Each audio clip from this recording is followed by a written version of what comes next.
Bom dia, sexto ano. Estamos aqui novamente com a nossa disciplina de arte, dando continuidade nos processos, nas questões que rodeiam o teatro, principalmente figurinos e cenários, que é o nosso enfoque no momento. Então, peço para vocês pegarem um livro e ir lá na página 38. Vou compartilhar o meu aqui com vocês também, que eu fiz algumas anotações. O primeiro artista que vamos citar aqui no momento, Flávio Carvalho. Quem era Flávio Carvalho? Ele era um dos figurinistas e cenógrafos. Ele tinha habilidades e talentos mútuos, várias habilidades. Assim como o Leonardo da Vinci tinha várias e diversas habilidades, esse artista também, só que esse artista brasileiro seguiu a questão dos figurinos e dos cenários dentro do teatro. Ele também trabalhou na arquitetura, na engenharia, ele era dramaturgo, pintor, desenhista, escritor, filósofo também, música, enfim, várias outras habilidades. Seu principal trabalho de sucesso foi o Teatro Bailado do Deus Morto, em 1933. O que ocorreu nesse teatro? Ele era uma peça de experimentação, era uma peça onde os figurinos, a dicção dos atores, a iluminação e o som estavam em experimento, estavam tentando mudanças acerca dos figurinos e dos cenários voltados para o teatro. O artista, então, nesse contexto desse teatro, desses cenários, ele buscou fazer uma crítica à sociedade e propôs um texto teatral que levasse o público à reflexão sobre os valores da época.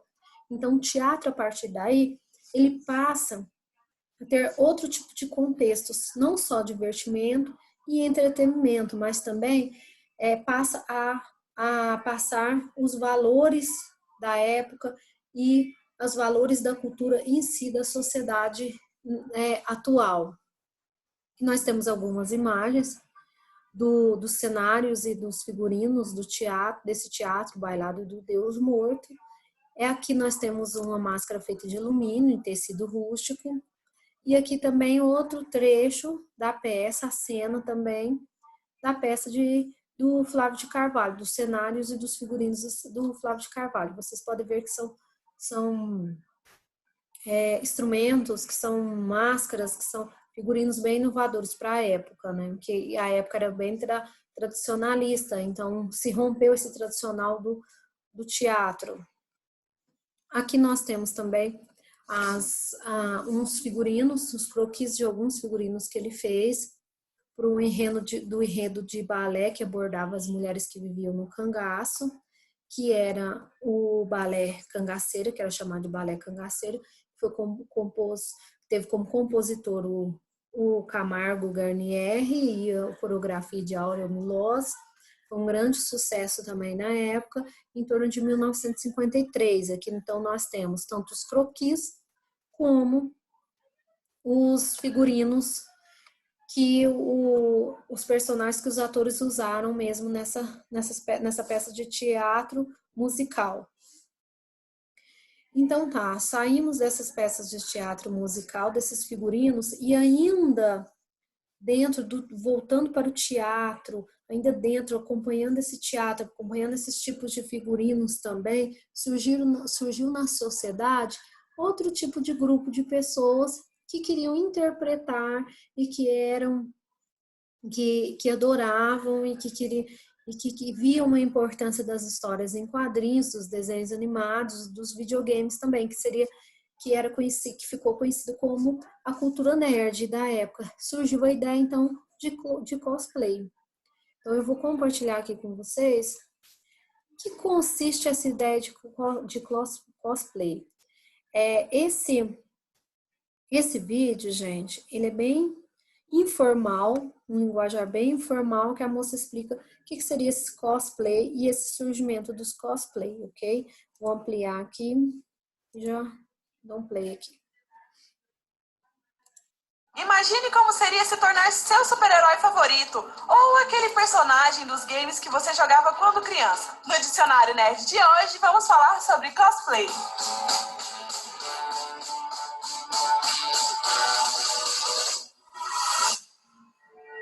Eu posso fazer isso o dia todo.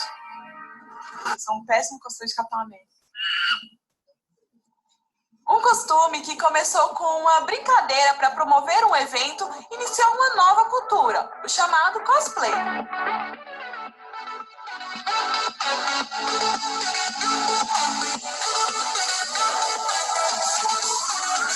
Essa atividade se originou nos Estados Unidos em 1970, quando uma convenção promoveu a entrada gratuita de pessoas fantasiadas de super-heróis. Costume, que significa traje, e roleplay, que significa brincadeira ou interpretação. Adoro inglês, que tipo uma palavra tem 200 mil significados, é ótimo. Esse hobby engloba hoje não só super-heróis, mas também personagens de animes, literatura, filmes, séries e tudo ligado à cultura pop. A principal característica de seus adeptos, os chamados cosplayers, é o fato de fabricarem artesanalmente suas próprias fantasias, além de literalmente entrarem no personagem com interpretações dignas de cinema.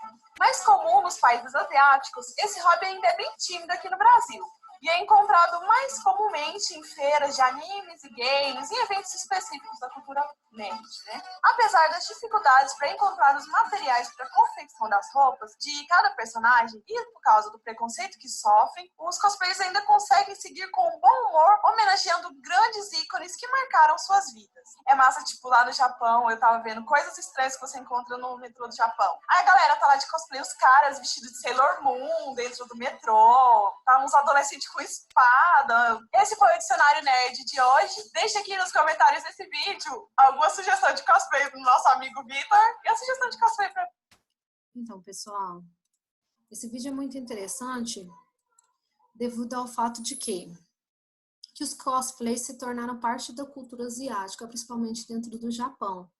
Surgiram em 1933 numa convenção mundial de ficção que reuniu amantes da ficção científica. Então, isso virou um tipo de cultura, principalmente integrado aos figurinos e ao teatro, porque as pessoas elas incorporam sim o personagem. Vocês podem ver nas imagens aí do vídeo, né? Então, mais uma contribuição do teatro para com a sociedade atual. O cosplay ganhou força no Japão, mais força ainda em 1980, e hoje eles mobilizam comunidades inteiras e dezenas de milhares de participantes do Japão. Não só participantes de feiras, mas é normal as pessoas terem o costume de saírem na rua vestidos de cosplay, vestidos de personagens de ficção científica. Na última década, os concursos de cosplay tornaram-se sucesso no mundo todo. Inclusive aqui no Brasil também se tem concurso de cosplay. Não com tanta continuidade, tanta trajetória tão enorme igual na Ásia, igual no Japão, que virou cultura, que se valorizou esse tipo de cultura, mas no país inteiro se conhece quem são os cosplays e qual a importância e por que eles valorizam esse tipo de cultura. Por quê? Porque eles valorizam a cultura científica, a cultura dentro desses jogos, videogames, dentro dessas histórias e quadris, desses personagens da cultura. E teve como influência principal teatro, figurinos e cenários, e composição desses tipos de cenários.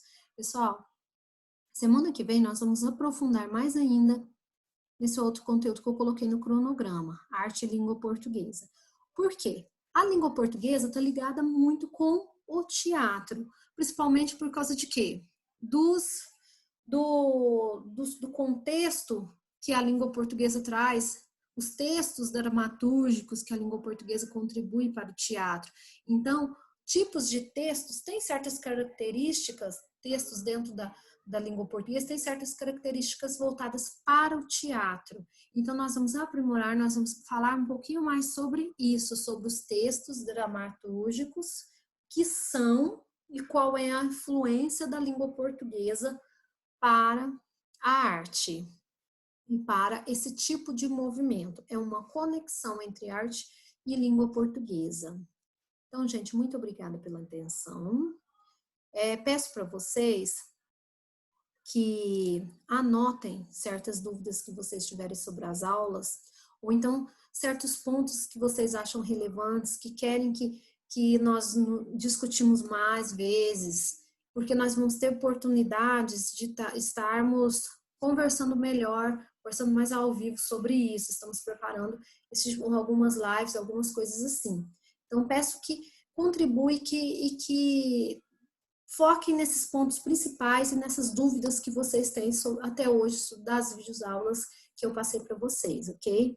Muito obrigada e até a próxima aula e um bom dia para vocês.